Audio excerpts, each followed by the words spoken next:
The year was 1903. On the windswept sands of Kitty Hawk, North Carolina, two brothers stood beside a strange-looking machine of wood, wire, and canvas. The air was cold.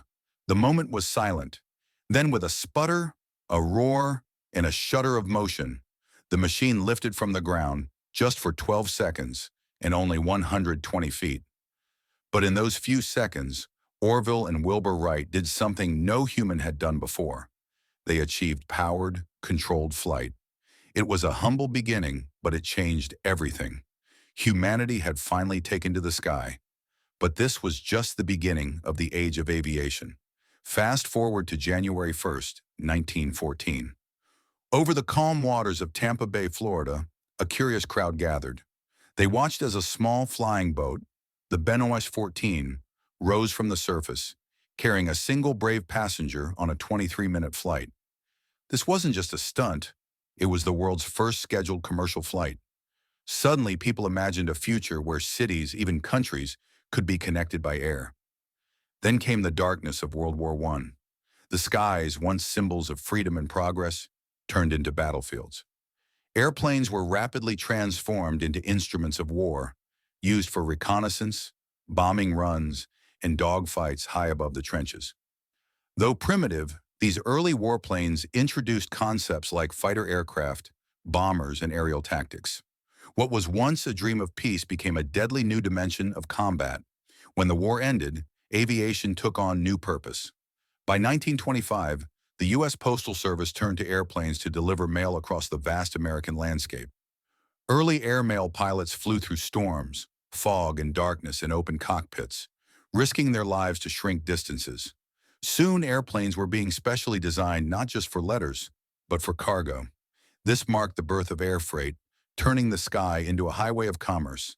Then in 1927, a single man captured the world's imagination. Charles Lindbergh soared across the Atlantic in the spirit of St. Louis, solo, non-stop, from New York to Paris. 23 hours of flight, and humanity realized the world could be smaller, faster, and closer than ever. A turning point came in 1933 when the Boeing 247 took to the air.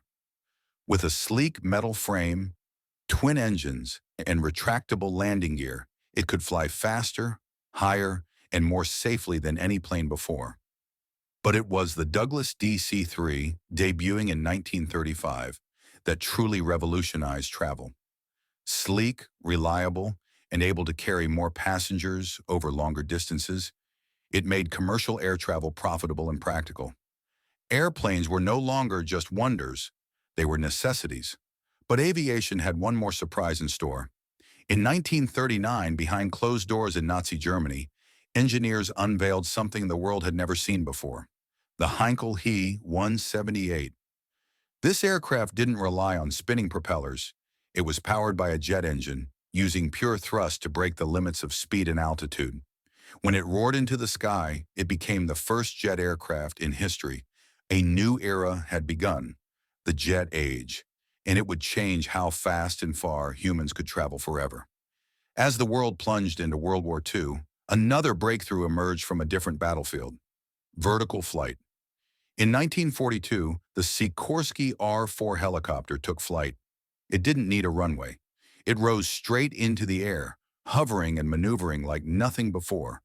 Designed by aviation pioneer Igor Sikorsky, it was the first mass-produced helicopter and the first to see combat deployment. At the same time, new long-range bombers, radar systems, and pressurized cabins were pushing aircraft further, faster, and higher than ever. From a rickety glider in Kitty Hawk to jet-powered fighters and hovering helicopters, the first half of the 20th century witnessed the transformation of human flight, from fragile hope to unstoppable force. What once was myth had become machinery.